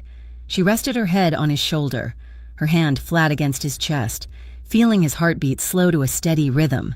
He was staring up at the ceiling, his expression pensive. "I have a plan," he said quietly into the darkness. Lena stiffened slightly. She didn't want to talk about the war. She wanted to stay in this bubble forever. "Does it involve you getting shot again?" "I hope not," Dante said, his hand tightening on her shoulder. "But it is a risk." "I am going to end this, Lena, within 48 hours. He turned his head to look at her. "I am setting a trap for Vescari, a meeting. I am going to offer him terms of surrender. He thinks I am weak. He thinks he has won because I am hiding. When he shows up to accept my territory, I am going to take him down. All of it. The whole leadership." "It sounds dangerous," Lena whispered. "It is," Dante admitted. "If it goes wrong, I don't walk out of there." He shifted, turning his body so he was facing her. "I didn't want to lie to you. I didn't want to leave here tonight and have you think I was just going to a meeting. This might be the end of it, one way or another." Lena felt a cold fist clench around her heart. She looked at his face, the scars, the weary eyes, the mouth that had just kissed her with such tenderness. She realized she had fallen in love with a man who might be a memory by the end of the week. "I won't tell you not to go," Lena said, her voice steady despite the fear. "Because I know you have to." "I have to," Dante agreed. "For us." "Then promise me one thing," she said. She reached up and touched his face.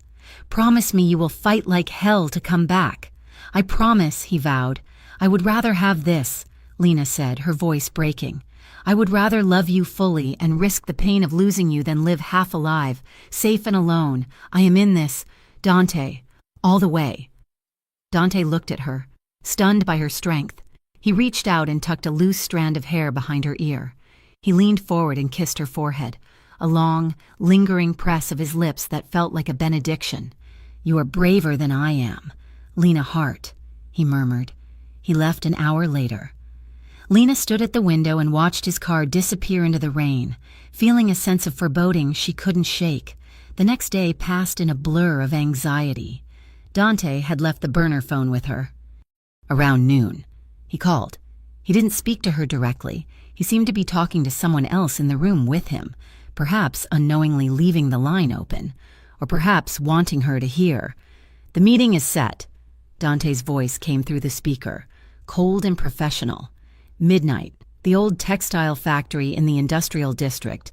I am taking Luca and the A-team. Tell nobody else. If Viscari gets wind of the location before we are ready, it is a bloodbath." "Understood, boss," a voice replied.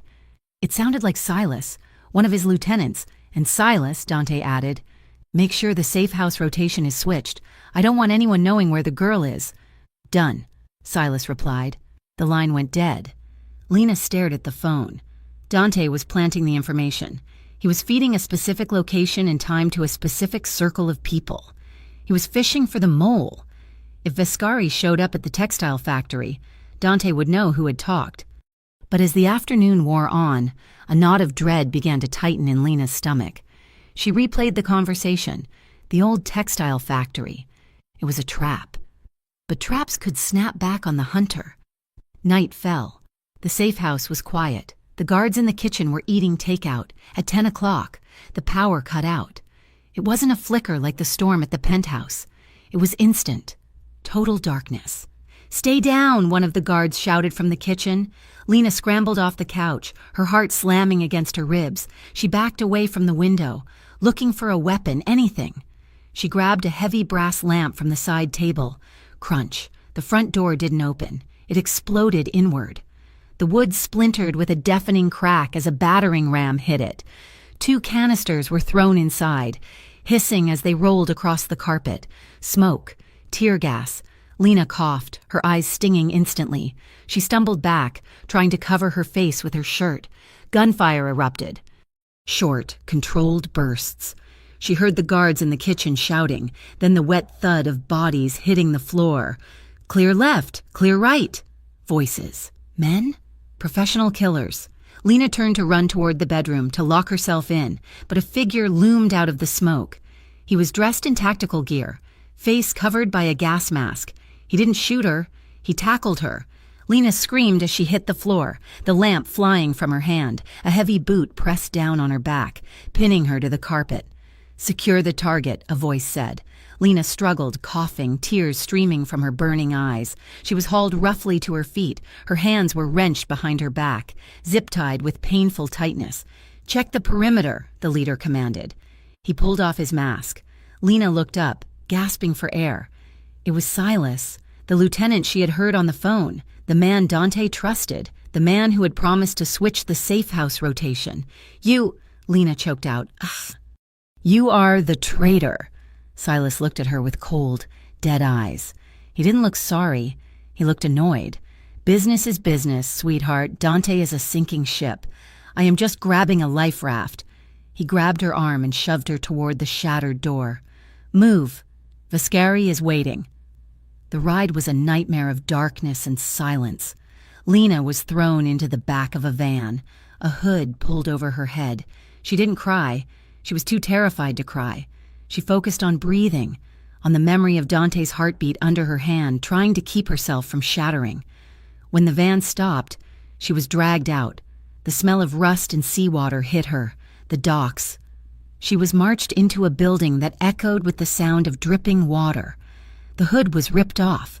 She was in a warehouse. It was vast, empty, and lit by portable floodlights that cast long, harsh shadows. Silas pushed her down into a metal chair in the center of the room. He took a heavy chain and looped it around her waist, locking it to the back of the chair.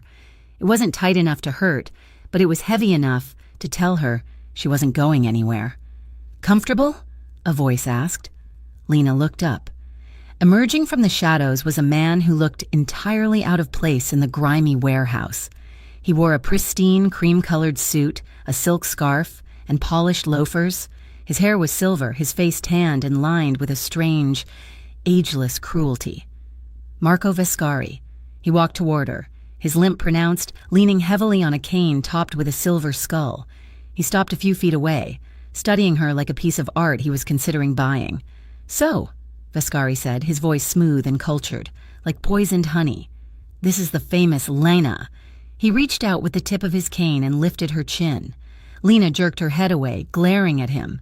Vescari chuckled. "Feisty. I like that. Dante always did have a taste for trouble."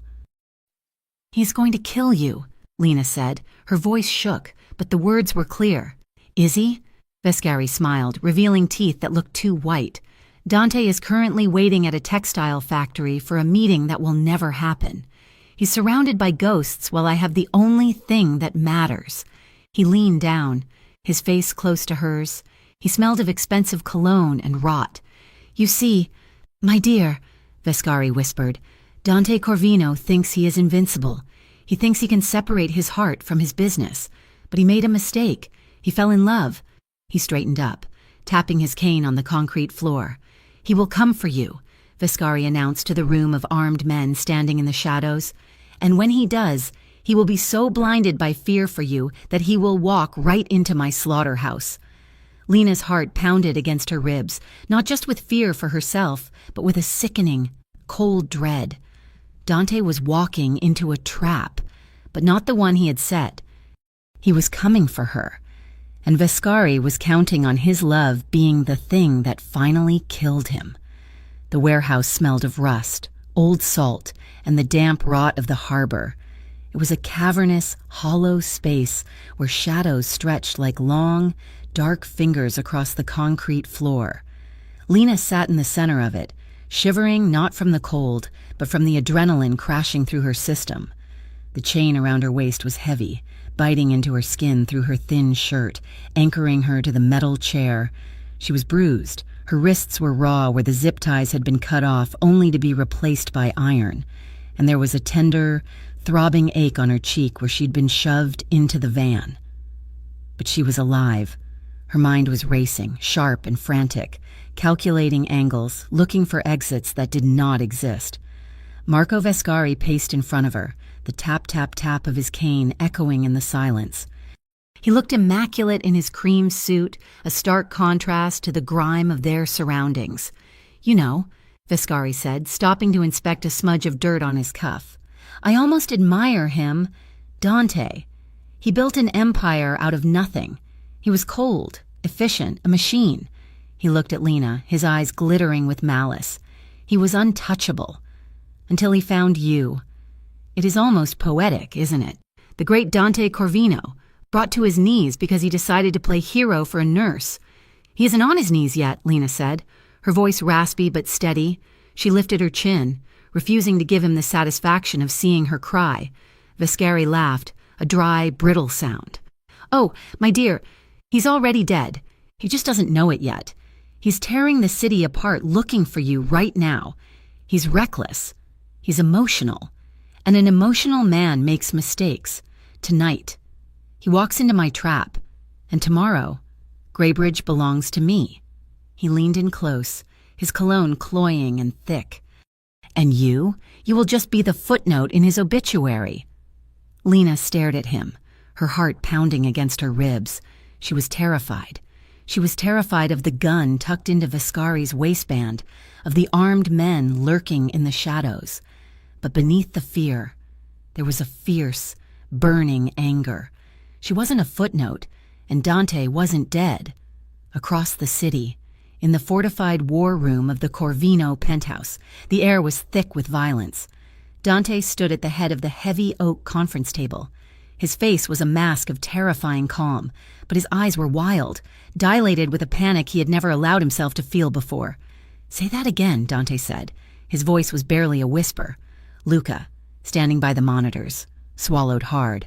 "Silas is gone. Dante, the safe house is compromised. They took her." The silence that followed lasted 1 second. Then Dante moved. He didn't shout. He slammed his fist into the center of the table with such force that the wood splintered with a sickening crack. The heavy monitor at the end of the table rattled. "Find her!" Dante roared, the control finally shattering. "I want every car on the street. I want every contact squeezed until they break. I don't care if you have to burn this city to the bedrock. You find her." The men in the room, hardened soldiers who had seen war, flinched. They had never seen the boss like this. This wasn't business. This was a man watching his heart being ripped out of his chest. "We are tracking Silas's phone," Lucas said quickly, being furiously. "He thinks he disabled the GPS, but the burner has a ghost protocol. We have a ping. The docks, warehouse district." Dante was already moving toward the door, checking the magazine of his handgun. "Get the cars. We move now." "Dante," Luca warned, grabbing his arm. "It is a trap. Vescari will be waiting." Dante looked at his brother. "I know." "You could die tonight. If she is not there," Dante said, his voice dropping to a hollow, haunted tone, "then I am already dead." They found Silas in the parking lot of a motel near the highway, trying to switch cars. He never made it to the driver's seat. Dante's convoy boxed him in. Dante stepped out of the lead SUV, walking through the rain, his gun at his side. Silas froze, his hand hovering over his own weapon, but he saw the look in Dante's eyes and knew it was over. "It was just business. Dante," Silas stammered, backing up against his car. "Vescari offered me double. The organization is changing. You are getting soft." "Soft," Dante repeated. He stopped 3 feet away. The rain plastered his hair to his forehead. He looked like an avenging angel carved from granite. "You sold my operations. You sold my men. And then you sold her."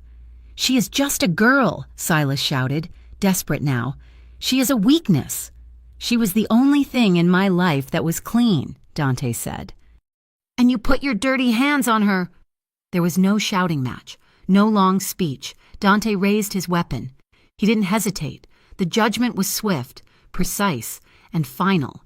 He didn't take pleasure in it, but he didn't blink.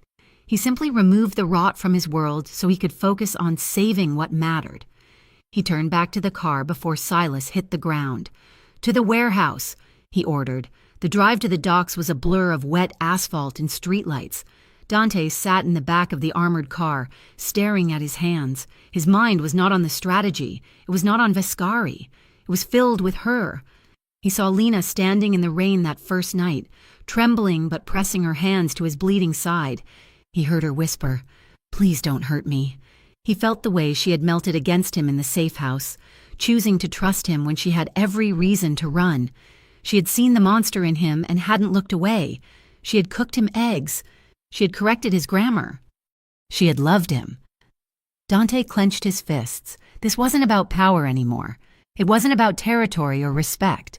He would trade every dollar, every building, every ounce of influence he possessed just to see her take one more breath. "We are here," Luca said from the front seat. Heat signatures inside, heavy resistance. "We go in quiet," Dante said, "until we find her. Then we go loud." Inside the warehouse, the air shifted. Lena heard it before she saw it, the subtle sound of a scuffle outside, the muffled thud of a body hitting the ground. Vescari heard it too. He stiffened, gripping his cane. "Check the door," he barked at his men. The main bay doors rolled open with a screech of rusted metal. Dante didn't sneak in. He walked in. He stepped into the pool of light in the center of the warehouse, his hands held out to his sides, empty, behind him, in the shadows. His men fanned out, guns trained on the catwalks. "Vescari!" Dante called out. His voice was steady, echoing off the steel beams.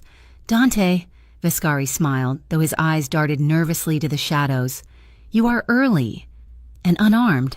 How disappointing." "I am here to talk," Dante said, walking slowly forward. His eyes locked onto Lena. She looked small in the chair, her face pale, her wrists bound, but she was alive. When their eyes met, Dante felt a physical blow to his chest. He saw the relief flood her face, followed instantly by terror, not for herself, but for him. "Talk?" Vascari sneered. He moved quickly, grabbing Lena by the hair and hauling her chair back. He pulled a silver handgun from his jacket and pressed the barrel against her temple. Lena gasped, her eyes squeezing shut. "Stop!" Dante shouted. Freezing in place, he held his hands higher. "Do not touch her. You are in no position to give orders," Vascari hissed, using Lena as a shield. "You walked into my house. Dante, you are surrounded." "I don't care about the house," Dante said, his voice low and intense. "I don't care about the territory. Take it. Take the shipping lines. Take the North Ward. Take it all." Vascari blinked, stunned. "You would give up your empire? For this?" He shook Lena roughly. "She is the only thing in my life that isn't stained," Dante said. He looked directly at Lena, pouring every ounce of his soul into his gaze. "If you kill her, Marco, you don't just start a war. You end the world. I will make sure your last moments on this earth are filled with regret. I will burn everything you love while you watch." "Empty threats," Vascari scoffed, but his hand shook slightly. The intensity of Dante's focus was unnerving. Lena opened her eyes. She looked at Dante. She saw the fear in him. The great, untouchable Dante Corvino was trembling because a gun was pressed to her head. He was willing to lose everything just to keep her safe. "Fear keeps you alive." That was what he had told her. She looked at Vascari's finger on the trigger. He was distracted, focused on Dante. His grip on her hair was tight, but his balance was off. He was leaning on his cane. Lena took a breath. She didn't scream. She didn't struggle. Instead, she went completely limp. She threw her entire body weight to the left, sagging as if she had fainted. It caught Vascari off guard. He stumbled, the dead weight of the chair and her body pulling him off balance. His aim wavered, the gun pulling away from her head for a fraction of a second. That was all it took. "Now!" Dante screamed. A single shot rang out from the shadows of the catwalk. Luca. The bullet struck Vascari's shoulder. Spinning him around, he screamed, dropping his gun. Chaos erupted. Dante didn't go for Vascari. He didn't go for his weapon. He dove. He launched himself across the 10 feet of space between them, sliding on the concrete, and threw his body over Lena. Gunfire exploded around them. Bullets sparked off the metal chair and the concrete floor. Dante curled around her, a human shield, burying her face in his chest, covering her head with his arms. "I have you," he gritted out, flinching as debris, or perhaps a bullet, grazed his back. "Keep your head down. I have you." Lena clung to him, her face pressed into the familiar scent of his coat, squeezing her eyes shut as the war raged above them. It lasted 30 seconds, but it felt like a lifetime. Then, silence returned, broken only by the groans of wounded men and the distant wail of sirens. "Clear," Luca's voice shouted. "Area secure." Dante didn't move immediately. He stayed crouched over her, his breathing ragged. Slowly, he lifted his head. "Lena?" he whispered. He scrambled to his knees, his hands frantically checking her. He touched her face, her shoulders, her arms. "Are you hit? Did they hurt you?" "I am okay," Lena sobbed, reaching for him. "I am okay. You came." Dante let out a sound that was half laugh, half sob. He pulled a knife from his boot and slashed the ropes binding her. As soon as she was free, she threw herself into his arms. They collapsed together onto the dirty floor of the warehouse. Dante held her so tight she could barely breathe, burying his face in her neck. "I'm sorry," he whispered over and over, kissing her hair, her forehead, her tear-streaked cheeks. "I'm so sorry. I thought I lost you. I am here. I am here." Lena clung to him, her hands gripping his coat. She felt something wet on his back. She pulled her hand away. It was blood. "You are hurt," she gasped. "It is nothing," Dante said, cupping her face, forcing her to look at him. "It is just a scratch. You are safe. That is all that matters." Outside, the sirens grew deafening. Blue and red lights began to flash through the high windows. The police were here. Dante looked at the door, then back at Lena. He looked at the carnage around them. He realized, with a clarity that cut through the adrenaline, that he couldn't do this again. He couldn't put her in this chair again. Luca ran up to them. "Dante, the cops. We have to go. The back exit is open." Dante shook his head. He helped Lena to her stand, keeping his arm wrapped around her waist. "No," Dante said. "I am done running." "What?" Luca stared at him. "Take the men," Dante ordered. "Get them out, clean the weapons." "And you?" Dante looked at Lena. He wiped a smudge of dirt from her cheek with his thumb. "I'm going to make a deal." The following weeks were a whirlwind of lawyers, depositions, and closed-door meetings. Dante Corvino did the unthinkable. He turned state's evidence. He used an old contact in the district attorney's office to broker a deal. He handed them Marco Viscari's entire operation on a silver platter, every ledger, every warehouse, every corrupt official on Viscari's payroll. In exchange, and with the surrender of his own illegitimate assets, Dante negotiated a plea. He took a short sentence of house arrest and probation.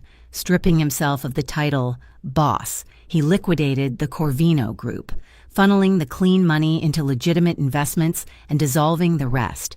He ensured Lena was completely cleared, her name kept out of the papers, her record pristine. He walked away from the throne he had spent his life building, and he didn't look back once. 6 months later, the apartment was small. It was on the 4th floor of a renovated brick building in the Art District, far away from the penthouse towers and the shadowed alleys of the shades. It had creaky floors, big windows, and plants that Lena was determined to keep alive. It was a quiet evening. The city lights twinkled in the distance, soft and non-threatening. Lena stood on the balcony, leaning against the railing, holding a mug of tea. She watched a car drive down the street below. When it backfired, she flinched, her shoulders hunching instinctively. She let out a shaky breath. Closing her eyes, the fear was fading, but it wasn't gone. It lived in the quiet moments, a ghost of the warehouse. She heard the sliding door open behind her. Warm arms wrapped around her waist. A chin rested on her shoulder. "You jumped," Dante murmured, his voice low and soothing. "It was just a car," Lena said, leaning back into him. He felt solid, real. He was wearing a simple gray sweater, not a suit. The scars on his hands were the only reminder of who he used to be. Dante turned her gently in his arms until she was facing him. He looked healthy, the shadows under his eyes gone. He looked at her with a devotion that still took her breath away. "I'm sorry," she whispered, looking down. Sometimes I still feel like that girl who said, 'Please don't hurt me.' I hate that I am still afraid." Dante placed a finger under her chin, lifting her face until their eyes met. "Do not hate it," he said softly. "It reminds us of what we survived." He cupped her face in his hands, his touch reverent, as if she were made of precious glass. "I will spend the rest of my life kissing that fear," Dante vowed. "I will not try to erase it, but I will prove to you, every single day, that my love is louder." Lena's eyes filled with tears, but they were happy ones. She smiled, a true, radiant smile that reached her eyes. "I love you," she whispered. "I love you," Dante replied. "More than life." He leaned down and kissed her.